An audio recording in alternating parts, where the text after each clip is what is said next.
to, že ešte v týchto teplých časoch ešte veľa, čo sa vôbec dopestuje, že nám dopestovávajú anjeli mak, aby sme mali dobrú štrúdlu, cukrovú repu, aby sme si mohli život osladiť, olejniny, slnečník, repku, kukuricu, jačmeň, krmivá, aby sme mali pre zvieratá. Naposledy žito, aby sme si mohli pšenicu, žito, aby sme si mohli dobrú múku, tamhle chlebíček dobrý spraviť, zákusky, koláče, všetko možné.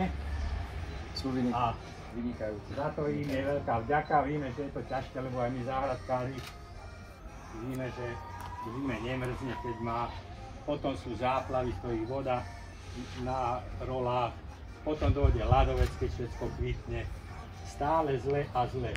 Potom dojdú 35 stupňové horúčavy, mesác, takže je to veľmi zlé aj pre záhradkárov, aj pre poľnohospodárov.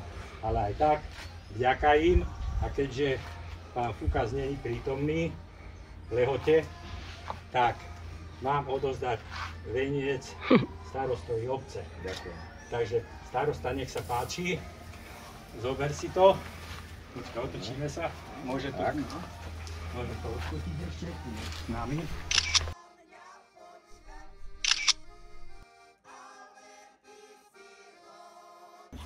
Dobre. Ops. Ďakujem. No, zavesíme ho naspäť, nebudeme to držať. Dobre, je to ťažké? Je to ťažké, zavesíš to? No, zavesím. Dobre. Tu. Kde ste ho mali? Tu. Tak, výborne. Výborne. A teda tento? A je krásny. Tak. No, daješ tu. A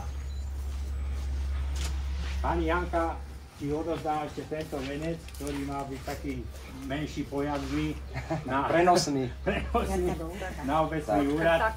Voľade si ho musíte umiestniť. Dobre. Takže vďaka vám všetkým, aj čo ste sa tu zúčastnili. Keďže žatva je ukončená, tak ho zavesíme na A tie bez dvere. újmy na zdraví žatva, že ani nehorelo, ani nič, že teda, že všetko bolo v poriadku. Nech sa páči, pán starosta. Dobre, ja si ho takto chytím.